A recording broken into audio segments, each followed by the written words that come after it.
कितना आश्चर्य है कि जो अज्ञानी मनुष्य है वो कितना भी कर्म करते रहते हैं, कर्म कांड में कितनी भी भक्ति साधना करते हैं, इस देही से बहु साधना करे पर मन्नते कबहु न भिक्षा करे। कितना भी योग अभ्यास कर्म धर्म सत्कर्म बहुत सारे कर्म करते रहते हैं, तो कर्मों को करके भी मोक्ष को कदापि नहीं प्राप्त होते हैं, क्योंकि उसका मोह नहीं जाता है। कर्मी तो आवे कपरा न धरी मोक्ष द्वार, मोक्ष का दरी दरवाजा भी नहीं मिलता है। जो खाली बाहर से शरीर से कर्म करते रहते हैं पर उसके अंदर का जो मलिनता अविद्या अज्ञान है, अहंकार विकार उसका अंदर से खत्म नहीं होता है। संकल्प विकल्प द्वैत द्वेष राग आसक्ति ममता तू न गई मेरे मन से। तो अंदर का जो अज्ञान है कर्म करने से, कोट कर्म बंधन के मूल, करोड़े कर्म करने से भी वो बंधन से मुक्त नहीं होता है। तो कर्मी तो आवे कपरा, कर्म करने से फिर वो जन्म मरण के चक्कर में आता जाता रहता है। तो अष्टावक्र जी कहते हैं कि हे जनक, जो मूल अज्ञानी जन है, जो मनुष्य के अंदर में अज्ञान है, वह कितने भी कर्म योग अभ्यास तीर्थ तप दान पुण्य व्रत नेम उपवास वगैरह करते रहते हैं, पाठ पढ़ो और वेद विचार्यो नव लभ लंगम साधे, पंच जना से संग नहीं छुटक्यो अधिक अहम उद्बाधे। तो पाठ पढ़ा विचार किया, गुरु ग्रंथ साहब का पाठ पढ़ा, बहुत सारे शास्त्र पढ़ लिए, चारे वेदों का अभ्यास कर लिया, बहुत सारे योग अभ्यास किया, कर्म किया। ये जो हमारे इंद्रियां हैं, ज्ञान इंद्रियां कर्म इंद्रियां, सबकी साधना किया। हम लोग कभी हरिद्वार में जाते थे तो उधर कितने लोग अपनी जीभ काट देते थे, मेरी जीभ नहीं रहेगी, मैं बात नहीं करूँगा तो कर्म नहीं बनेगा। या कितने लोग बहुत सारे इस शरीर से ठंडे ठंडे पानी में बैठ के गंगा नदी में तप करते थे, जप करते थे, सिमरन करते थे, तो उनकी खाल ऐसी हो जाती थी शरीर की जैसे भैंस की तरह काली काली काली काली हो जाती थी। फिर भी अंदर की अहम बुद्धि नहीं जाती है, अहंकार नहीं जाता है। एक दिन एक तपस्वी योगी, वो बहुत सारी तपस्या किया, एक वृक्ष के नीचे बैठ कर के बहुत तप किया, कितने सालों के साल तप किया। तो एक दिन एक पंछी ने विष्ठा आकर उसके सिर पर गिरी, तो उसने उस चिड़िया को ऐसा करके देखा, ऊपर करके ऐसा क्रोध की दृष्टि से देखा, वो चिड़िया जल करके भस्म हो गई।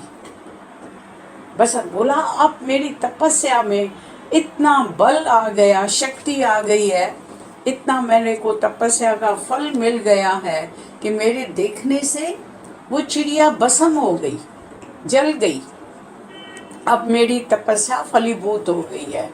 फिर वो उठ करके निकला, भूख लगी थी तो एक घर में जाकर के दरवाज़ा खटखटाया, अलख निरंजन। तो वो एक पतिव्रत स्त्री का घर था, वो अपनी पति की सेवा कर रही थी उसी समय।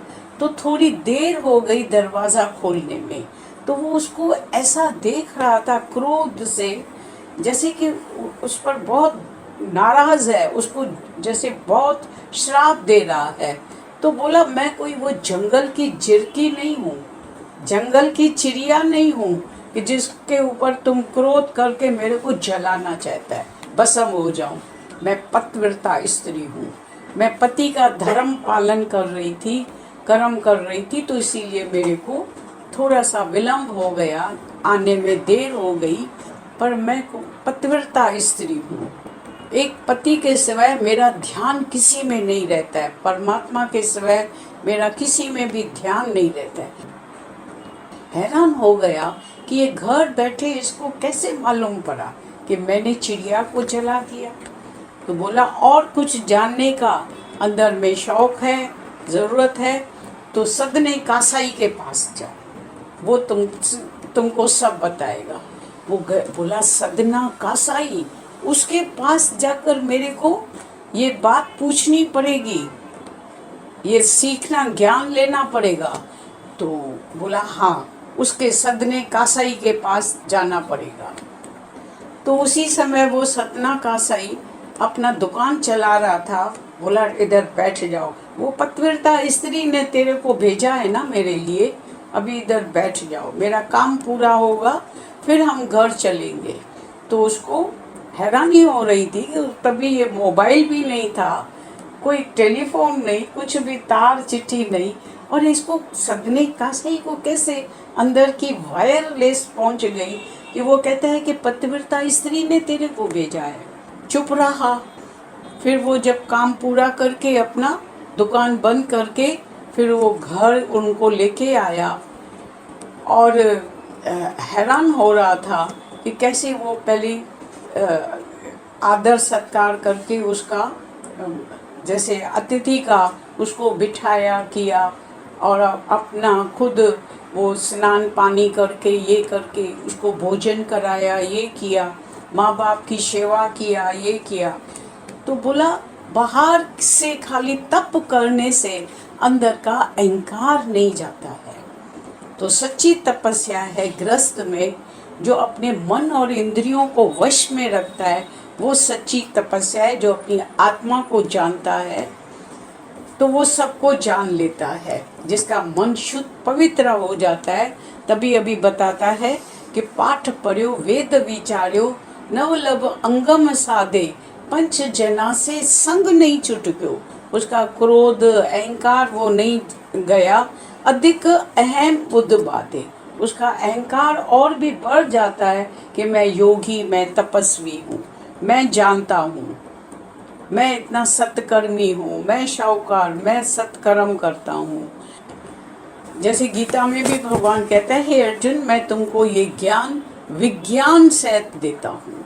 तो गृहस्थ में हमारी परीक्षाएं होती हैं, बहुत सारी परीक्षाएं होती है। वो जो बाहर से तपस्वी 5 अग्नि जला करके उसके बीच में बैठते हैं, और गृहस्थी को तो 100 अग्नियों के बीच में तपना पड़ता है, तपस्या करनी पड़ती है। कोई कैसा बात करेगा, कोई कैसा चलेगा, कोई निंदा गिला करेगा, कोई नाराज़ हो जाएगा, कोई किसी को खुश करने की कोशिश करो फिर भी वो नाराज़ दुखी हो जाएगा।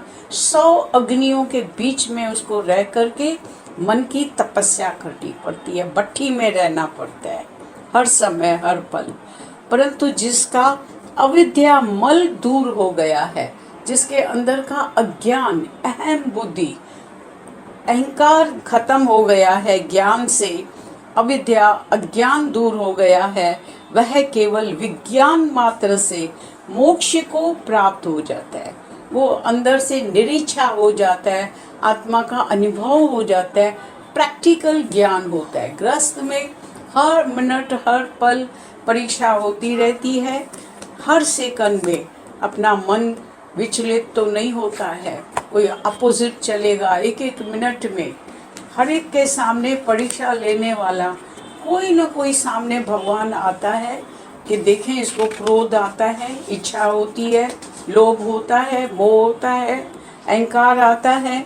तो हर मिनट में ग्रस्त में परीक्षा होती रहती है, मन का पता लगता है, उसका मोह क्षय हो जाता है, अज्ञान का पर्दा दूर हो जाता है, ज्ञान से मलिनता अंदर की खत्म हो जाती है, विषय वासना इच्छा नहीं रहती है, निष्काम निरिच्छा होकर के अहंकार रहित आसक्ति रहित होकर रहता है। अपनी राजाई में रहते भी ज्ञानी नॉन पोजेशन, मेरा कुछ भी नहीं है, आसक्ति रहता है, अनकंसर्न होके रहता है, अनअटैच्ड, मेरा कुछ भी नहीं है, पोजेशन नहीं, अंदर में आसक्ति नहीं, इच्छा नहीं, अहंकार नहीं। उसके अंदर का मलिनता खत्म हो जाती है, अपने आत्म निश्चय में दृढ़ रहता है, तो वो निश्चय ऐसा पक्का हो जाता है कि बाहर से कितनी भी हालतें चेंज होती रहती है, बदलती रहती है, क्योंकि ये जग अदला बदली है, ये दुनिया कदली का बन है। कदली का बन कैसे होता है? केवड़े के पत्ते खोलते जाओ, अंदर कुछ नहीं है। प्याज के पत्ते खोलते जाओ, अंदर कुछ है ही नहीं।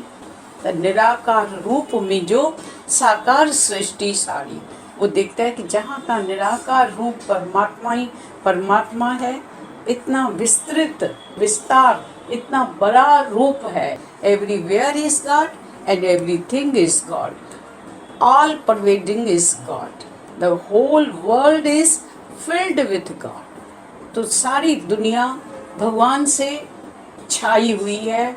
जहाँ तहाँ कण कण में वासुदेव सर्व, सर्व में वासा है देव का। खालिक खल्क, खल्क में खालिक, पूर रहो सर्व ठाई, सो प्रभु दूर नाई, सो प्रभु तू है। मान न मान पर तू है भगवान, यू आर ऑलरेडी गॉड। तुम पहले से ही ब्रह्म स्वरूप है, भगवान है, मुक्त है, तो इच्छा करने की जरूरत नहीं पड़ती है।